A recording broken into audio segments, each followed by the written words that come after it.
네, 안녕하세요. 초등교육 전문가 김선호입니다. 요즘 초등사춘기 부모님만 모르고 있습니다를 새로 또 집필했습니다. 그래서 오늘 사춘기 관련된 이야기 함께 나누고자 합니다.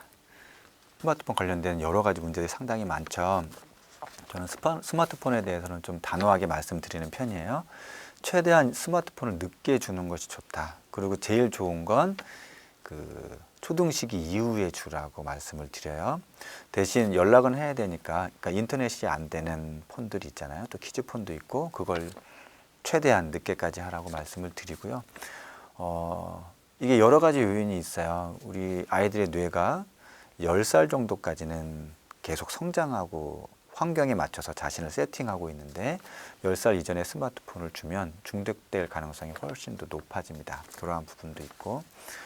그럼 스마트폰을 어떻게 안 사주냐? 뭐 숙제도 있고 뭐도 한데 이겁니다. 스마트 기기는 따로 상관이 없습니다. 그건 늘 들고 다니는 것이 아니기 때문에. 근데 스마트폰은 늘 들고 다니고 그래서 어떤 관리가 어려운 부분이 있잖아요. 늘 들고 다니는 건 그냥 일반 휴대폰 정도고 과제가 필요하다 하면 공용 공간에 패드를 놓든지 뭐 노트북을 놓든지 해서 그렇게 사용하는 걸 저는 권장을 해드리고요.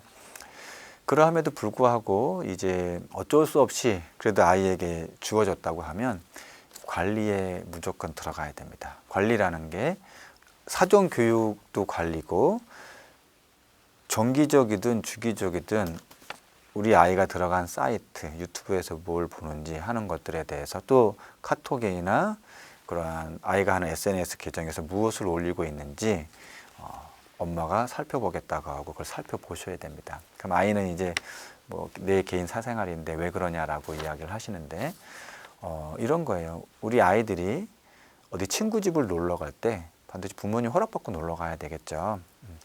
스마트폰도 마찬가지입니다. 스마트폰을 통해서 세계 곳곳을 돌아다니고 알지도 못하는 사람들을 만나고 거기서 대화를 나눠요.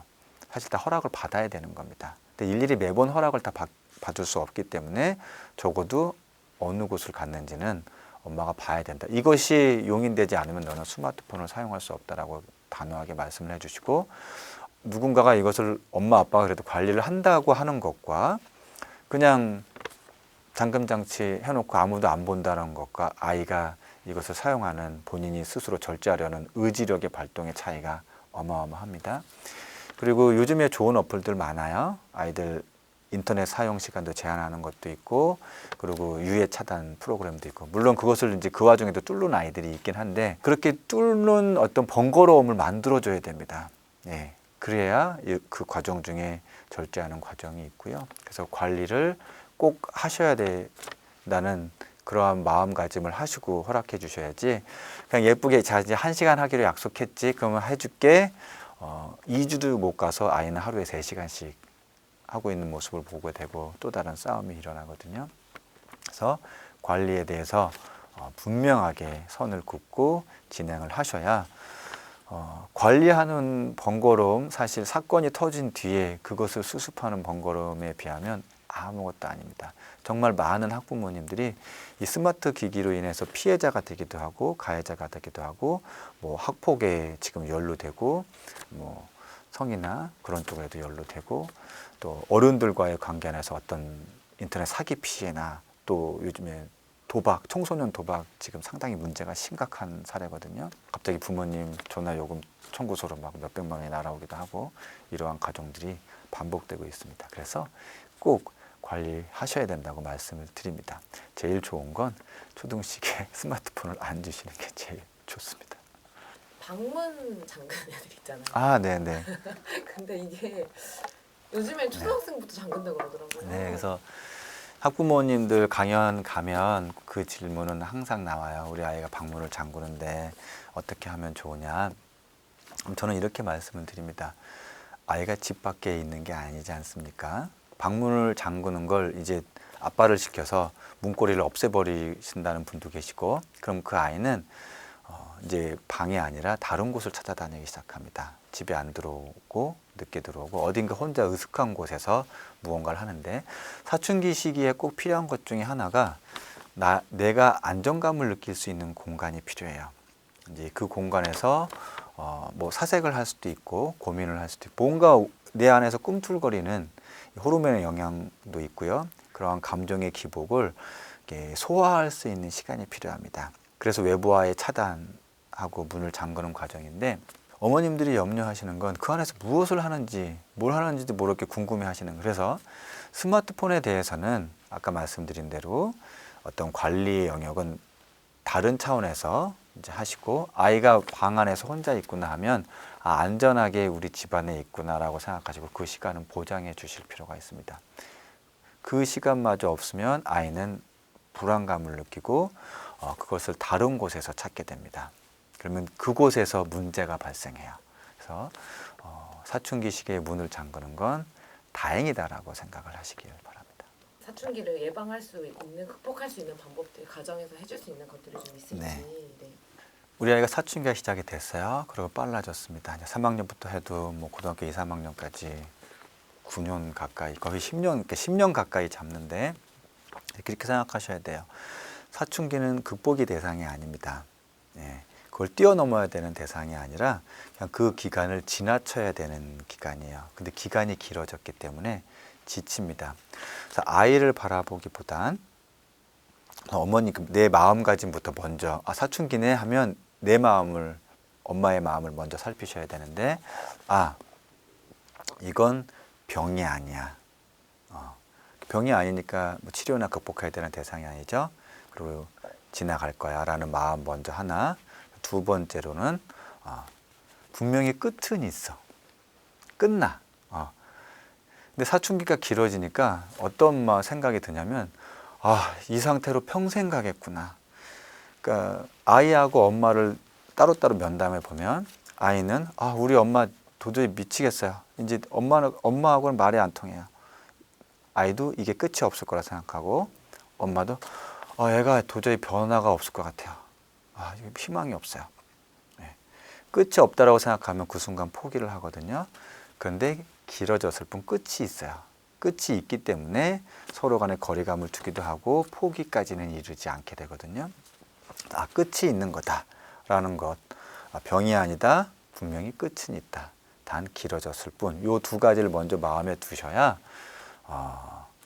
오래 달리기를 할 수 있어요. 마라톤 수준의 오래 달리기를 할 수 있습니다. 그리고 나의 에너지를 비축할 수가 있어요. 이번 한 번의 예를 어떻게 해서인지 한번 확 바꿔봐야지 아닙니다. 그러면 몇 번 하다가 서로 지치고 이제 포기하는 순간부터 극에 달하기 시작해요. 그러면 진짜 끝이 없어집니다. 그래서 저는 아이가 어떻게 잘 지내갈까, 아이는 지나갑니다.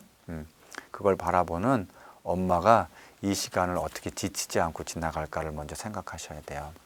그 중학교 1학년 여학생들 우울증 상당하다고 했잖아요. 그 즈음이면 어머님들은 이제 40대 중후반이 되기 시작하는데, 그때 어머님들의 우울증도 장난 아닙니다. 국민건강보험공단 통계에 따르면 약 처방을 한 통계가 나와요. 우울증 약을 처방한 비율 중에 40대부터 50대 사이가 여성이 대한민국에서 가장 높아요. 엄마랑 아이가 같이 높은 시기라는 거죠. 그래서 이때는 나의 우울도 관리를 하셔야 됩니다. 그냥 각자 자기 관리를 하면서 가면 그 기간이 이렇게 지나갑니다. 그래서 아이에게 무엇을 어떻게 하고 어떻게 다가가고 무엇을 하면 할수록 기간만 더 길어지고 포기할 가능성이 높아지기 때문에 어머님이 나의 에너지를 비축하는 걸 신경 쓰시라. 그러면 이 사춘기는 끝이 나고 지나간다라는 거 말씀드리고요.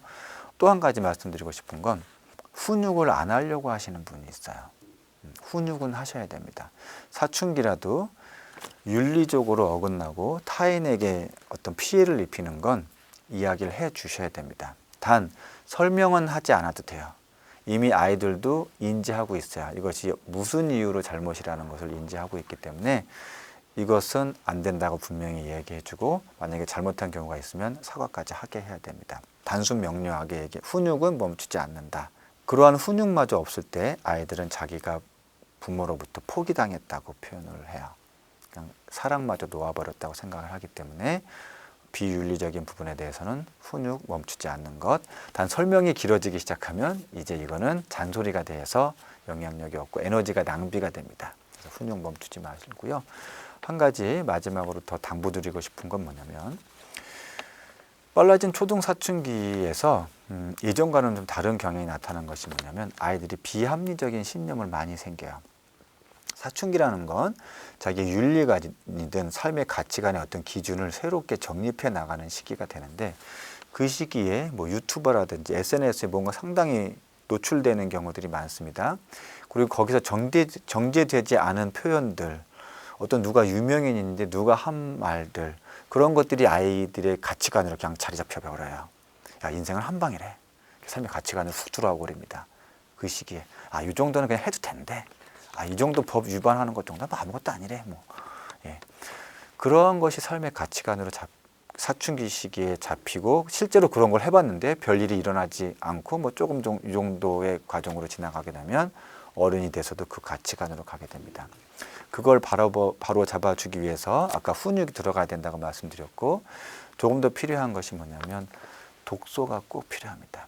책은 적어도 정제된 것들이 들어갑니다. 그리고 사색한 과정이 들어가고 어떠한 한 구절이 왔을 때 유튜브에서 툭 온 한 구절과 책에서 정제된 한 구절이 내 마음에 와닿는 건 무게감에서 차이가 많이 나죠.